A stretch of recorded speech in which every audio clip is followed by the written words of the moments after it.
Perkenalkan, nama saya Naila Hifni Zahra dengan NIM 2403010200516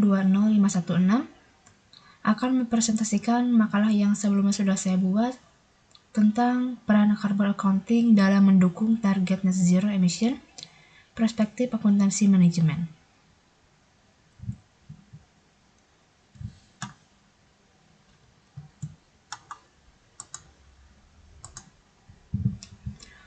Perubahan iklim dan cuaca ekstrim merupakan isu global yang berdampak luas, termasuk di Indonesia, dipicu oleh pemanasan global akibat naiknya suhu rata-rata atmosfer, laut, dan juga daratan. Muncul peringatan lembaga internasional untuk memperingatkan bahwa tanpa mitigasi serius, dampak perubahan iklim akan semakin parah dalam dekade mendatang. Operasi perusahaan seringkali meningkatkan emisi, konsumsi sumber daya, dan limbah, sehingga perusahaan perlu pengelolaan dampak lingkungan secara efektif. Di mana langkah yang dapat diambil termasuk praktik ramah lingkungan, evaluasi dampak berkala, dan investasi pada teknologi rendah karbon untuk keberlanjutan dan reputasi perusahaan. Perusahaan perlu menunjukkan akuntabilitas atas emisi karbon, misalnya melalui pengungkapan emisi dan mendukung target net zero emission terhadap penerapan carbon accounting dalam akuntansi manajemen.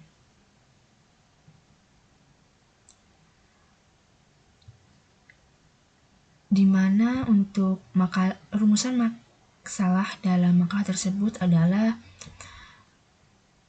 apa yang dimaksud dengan carbon accounting, lalu bagaimana kaitannya dengan target net zero emission, juga apa peran akuntansi manajemen dalam mendukung penerapan carbon accounting. Dan tujuan penulisannya adalah untuk mengetahui dan juga menjelaskan konsep dan implementasi carbon accounting serta peran akuntansi manajemen dalam mendukung strategi keberlanjutan perusahaan menuju net zero.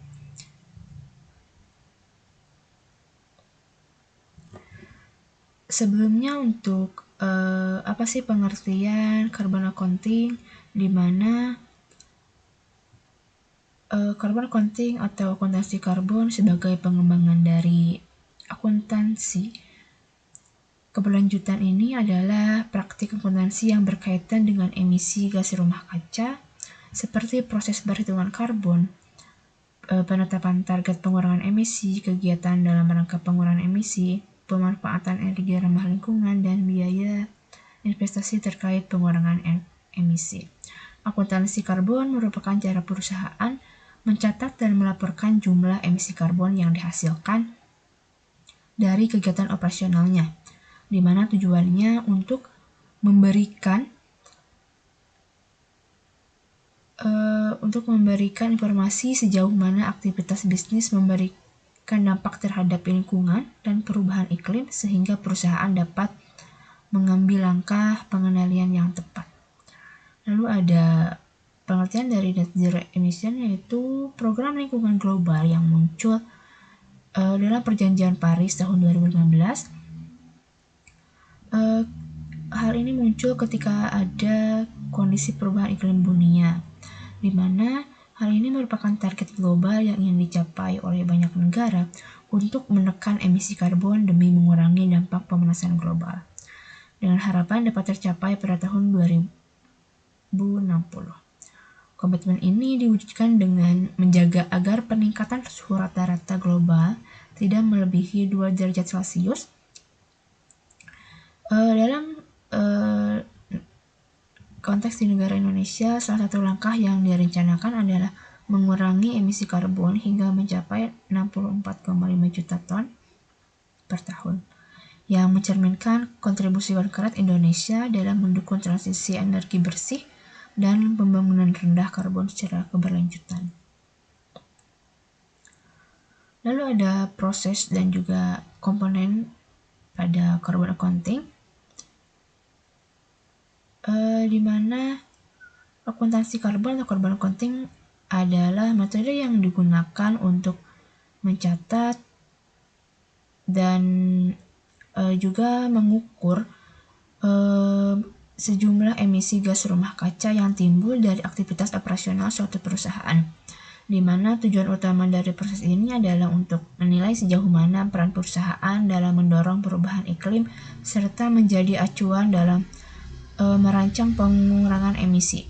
Dalam praktiknya, akuntansi karbon diklasifikasikan ke dalam 3 jenis utama emisi, yaitu skop 1, skop 2, dan skop 3.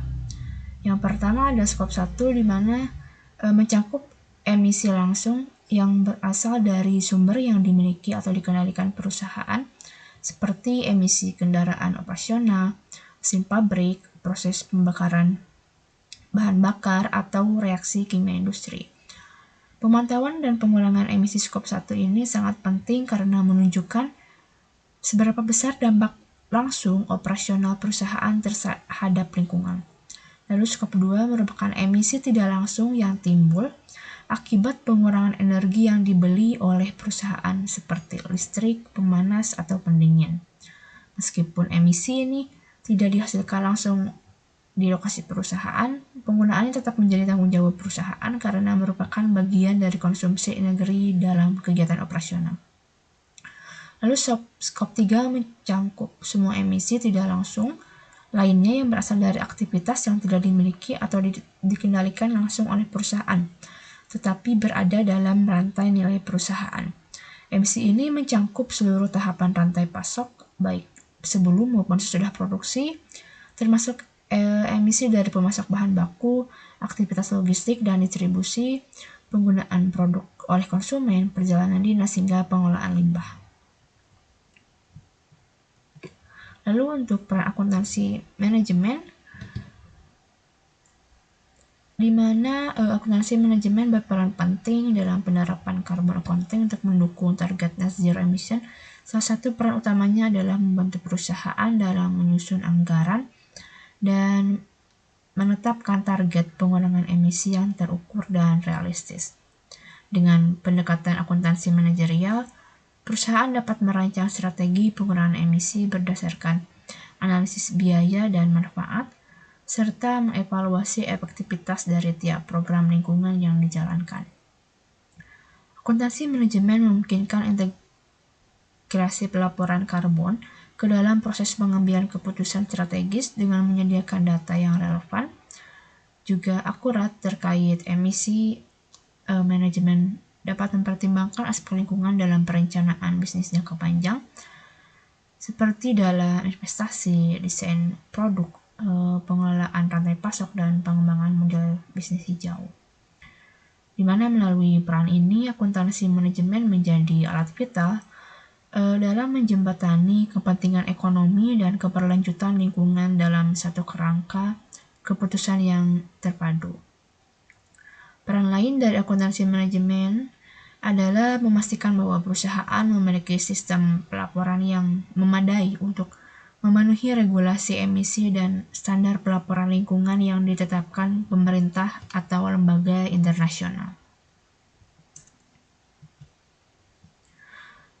Lalu tantangan dalam penerapan carbon accounting, yang pertama ada kesulitan dalam pengumpulan data emisi skop. Hal ini karena skop 3 mencangkup emisi tidak langsung dari rantai pasok, distribusi, hingga penggunaan produk dan produk oleh konsumen.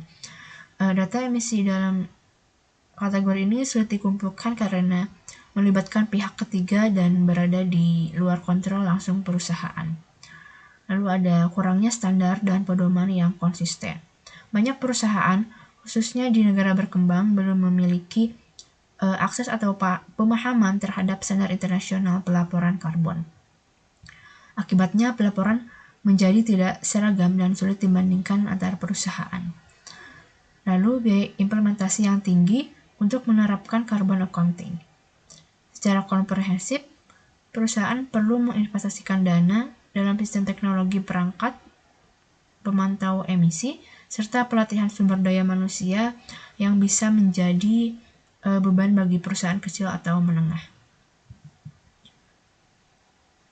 Lalu solusi dalam menerapkan carbon accounting Yang pertama, mengadopsi standar internasional dengan menggunakan pedoman seperti Greenhouse Gas Protocol atau ISO 14064 membantu perusahaan menyusun laporan karbon yang konsisten, terukur, dan dapat diverifikasi secara global.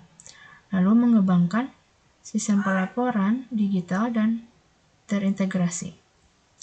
Pemanfaatan perangkat lunak dan sistem digital mempermudah pemantauan emisi secara real-time dan mengurangi kesalahan manual. Sistem ini juga memungkinkan perusahaan membuat perbandingan dan evaluasi performa secara berkala.